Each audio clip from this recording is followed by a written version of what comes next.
crucial moment in this race. He is coming to the pits. Well, he's going to be jumped by quite a few drivers. I think he'll be behind Duncan Hoffland and Jake Benham, certainly, after their tyres are up to temperature. Here he is, getting his car serviced. Jarno Opmeer just headed now through turn number 16. He's in the wheel tracks of Daniele Haddad as they come down the start-finish straight. Thomas Ronhaar just exiting the pit lane, and what is going to be the delta between the pair of them. Jarno Opmeer soaring his way through turn number 2. Ronhaar exiting the pit lane now, and he is right behind his rival. He is right behind his rival, Jarno Opmeer, but on medium tyres, crucially enough. They will be the faster tyre, but not to mention Jarno has obviously got his up to temperature already. The question is, how quickly can Thomas Ronhaar get his up to temperature, and not only that, dispatch the Flying Dutchman and make serious inroads. We've got a huge battle further back as well. Tomi Paradzic holding on to 6. In comes Miklavčić on the outside. Also through Jake Benham in on the inside. Oh, it's the All-Star looking to make a serious move. Duncan Hoffland up into 8th as well, ahead of Chad Kinchi, with Luke Smith as well in the mix. It's a cluster of cars, a galaxy, as they head through this next left. In comes Jake Benham, inside line again, as he comes through turn 9. The Mercedes with a nose in front. He is in front, just as on side by side with his Veloce counterpart. But Benham holds on to P6. Incredible battling that we are seeing here, but I don't believe it's over yet, because look at the difference between Jarno Opmeer and Thomas Ronhaar. Just under 0.2 of a second headed in towards turn number 16. They'll be beginning lap number 20 here. Look at the difference in pace between Ronhaar and Jarno Opmeer off the exit of the corner. Surely down in towards turn number 5. That's going to be prime opportunity for the Dutchman to make a move on his fellow countrymen as they head through turn number 2 and up through turn number 3, right on the rear of the Mercedes. He has to look to the outside line. Thomas Ronhaar, this could be the move that makes the championship. Jarno Opmeer braking later off the exit of the corner. Who's going to get the better run? It's going to be Thomas Ronhaar utilising the DRS. Here he comes in the wheel tracks of Jarno Opmeer, defending to the inside line. Does the Flying Dutchman. Jarno Opmeer now feeling the pressure from Ronhaar. They're catching Haddad in all of this as he's been boxed in. Haddad has boxed in Thomas Ronhaar. Thomas Ronhaar can't go through. Surely now in towards turn number 9 as they hit the DRS straight once again. Here he comes for the move for the championship. It's not going to happen at this point. Jarno Opmeer, valiant defence on Thomas Ronhaar here on lap number 20. Brilliant racing from these two great champions, two of them that are contesting for the F1 Esports title as well. But here tonight, the WOR Esports Championship is being contested here in the PC tier, the top tier of racing, where you see the best in, week out, here on your screens on every Sunday night. We'll watch them here live right now around Yas Marina. It is Jarno Opmeer in 3rd place. Thomas Ronhaar, his title competitor, right on his rear wing as they make their way down through towards turn 1. Opmeer defending to the inside again. Ronhaar looking to go side by side through turn 1 yet again. Not this time though, or has he? Inside line with the pace and the grip of those medium tyres. They remain nose to tail, wheel to wheel, but not this time. Opmeer shuts the door. More expertise in defence, and here comes Jake Benham as well. Oh my word, and fair play from Jarno Opmeer there. That was his corner. He had every right to push Thomas Ronhaar out, but luckily they've not come to blows, and that is the main thing to take away from here. Jarno Opmeer, crucially, was just within that 1 second window that he needed for the DRS, as now in towards turn number 6. Jake Benham in the mix up here. What can they do? Thomas Ronhaar with the superior exit, now going to utilise the DRS, try and stick in the wheel tracks of Jarno Opmeer. Where can Jake Benham slot in this fight? Can he try and apply some pressure to the man in the Haas? Once again in towards turn number 9. There's no sense of an opportunity for an overtake, and every lap that he doesn't get by, those medium tyres begin to wither away. Thomas Ronhaar going to be so frustrated in the cockpit. They're being held up by Daniele Haddad, and he's giving the DRS to Jarno Opmeer, and surely this is not what everyone expected at this point, but I'm loving every second here. Well, access denied, says Jarno Opmeer, not letting Thomas Ronhaar through.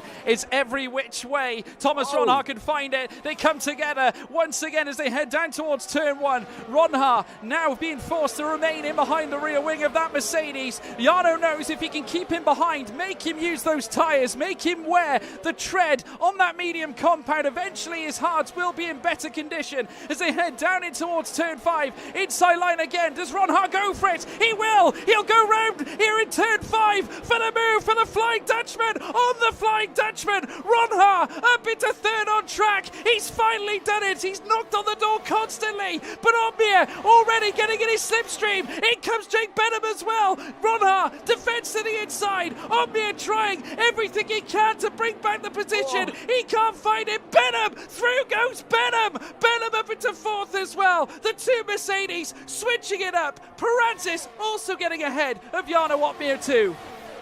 And here comes Jake Benham looking to the inside of the Haas, in towards number 9. There's contact between the pair of them. Jake Benham forcing his way through. Here comes now Tomek Perantis trying to make the move on Ronhaar. I do not believe what I am seeing, but Jake Benham has slotted himself up the inside of Thomas Ronhaar, and he's made that move stick in pretty scrappy fashion. Well, and let me just tell you, in all this, we've been watching this fight contest. Ismail Fassi is now 1.6 seconds clear. He is on his own. Oh, Benham! Benham! Deary me, he's lost it around turn 5. Not quite sure what happened there, whether there was contact or whether the slightest move. But heading around turn 5, he has lost the car, and Ronhaar is now up into P3. A big moment, and what we're hearing is there may have been some contact, but...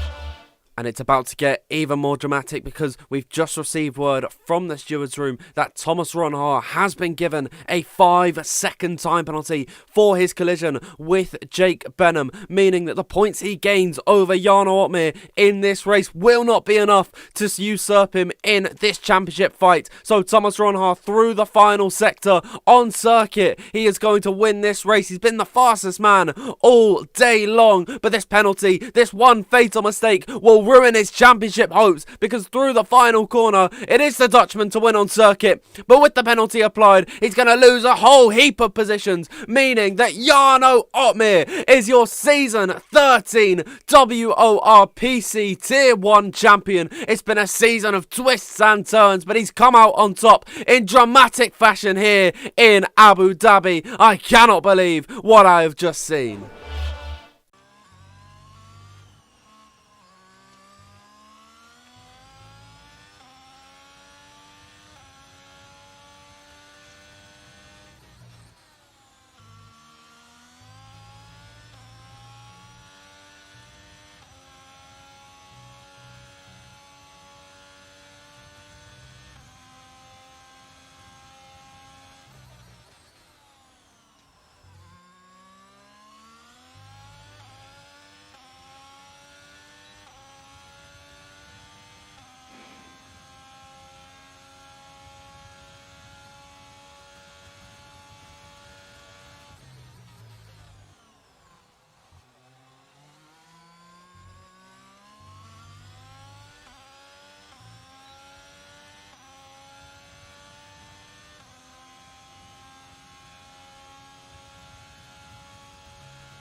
Crucially, he's got no ERS to attack the McLaren, who has around 20%.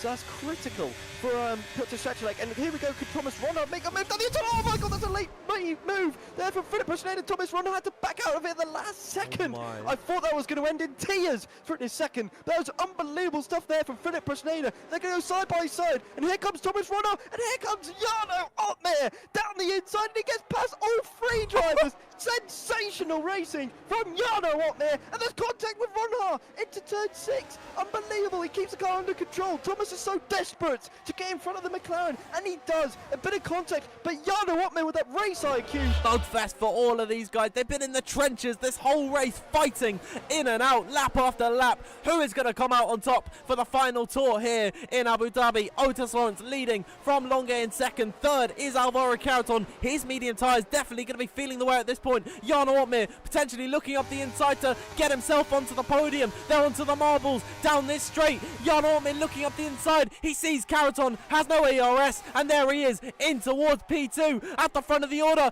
There's Nicolas Longuet, contact between himself and Otis Lawrence. He'll be able to slip on through. However, DRS will be once again given the way of Otis Lawrence, who's got one final opportunity to take the lead in this race, but he's blinking red on the ERS. He's not going to be able to do it. As now in towards turn number 9 for the final time. Nicolas Longuet is leading. Is that the chance gone for Otis Lawrence? Jarno Opmeer watching in behind. There's Thomas Ronhaar trying to make a move on Alvaro Caraton in towards the final sector for the final time in this race, where it could go down potentially right to the line.